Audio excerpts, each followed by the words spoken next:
আমরা আজকে নিয়মিত মনিটরিংয়ের অংশ হিসেবে এখানে আসছি রাজাবাজারের রুবেল কেমিক্যালসে। তো আমরা বিশেষ করে খাবারের যে ফুড ফ্লেভার, ফুড কালার, কেওড়া জল, গোলাপ জল, বিভিন্ন ধরনের কেমিক্যাল, এই জিনিসগুলোর অনুসন্ধানই করছিলাম। তো এখানে এসে যেটা দেখলাম, তারা বিভিন্ন ব্র্যান্ডের, বিভিন্ন চায়না এবং ইন্ডিয়ান ব্র্যান্ডের যে লেবেল দিয়ে এখানে নিজেরাই কেমিক্যাল ফুড কালার এবং ফুড ফ্লেভারগুলো প্যাকেট করতেছিল। আর এখানে কিছু নকল মানে লেবেল তারা বিক্রি করে।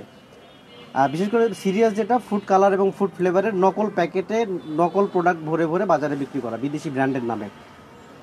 আর এখানে গোলাপ জল এবং কেওড়া জলের ফ্লেভারগুলো দিচ্ছিল, এগুলো একেবারে অনুমোদনহীন এবং অনামি বেনামি একটা করে কোম্পানি, যেগুলোর কোনো মেয়াদ নাই, কোনো মানে সিল সাইন লোগো কিছুই নেই।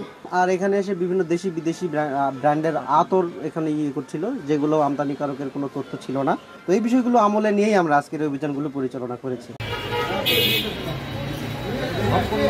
বিভিন্ন ধরনের অপরাধে আসলে জর্জরিত এই প্রতিষ্ঠানটি।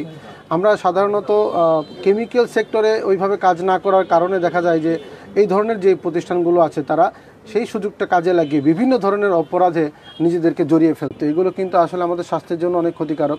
এছাড়াও সবথেকে আশ্চর্যজনক বিষয় হচ্ছে এখানে যে ফুড কালার এবং ফুড ফ্লেভার, এটা উনি নিজেই এখানে প্যাকেট করছেন, কিন্তু স্টিকার লাগানো হচ্ছে বাইরের দেশের, অর্থাৎ ইন্ডিয়া অথবা চায়নার যে স্টিকার। এখানে আমরা স্টিকার পেয়েছি ওনার এখানে বিপুল পরিমাণে, যে স্টিকারগুলো উনি পূর্বেও ব্যবহার করেছেন এবং আজকেও ব্যবহার করছেন। আমরা কিন্তু ব্যবহার করা অবস্থাতেও আমরা পেয়েছি। এছাড়াও আমরা দেখেন এখানে আমরা নিমের মাজন, এই নিমের মাজনটিও কিন্তু আমরা পেয়েছি, যে এটা যে প্রতিষ্ঠানের, উনি কিন্তু সেই প্রতিষ্ঠানের কাছে দিচ্ছেন না, এটা উনি বিক্রি করছেন বগুড়ার বিভিন্ন ধরনের লোকাল যে ব্র্যান্ড আছে সেই ব্র্যান্ডের কাছে এগুলো বিক্রি করছেন, এবং সেগুলোই আমরা ঢাকা বাংলাদেশের তৈরি একটা ব্র্যান্ডের পণ্য হিসাবে কিন্তু আমরা বাজার থেকে কিনে নিয়ে যাই।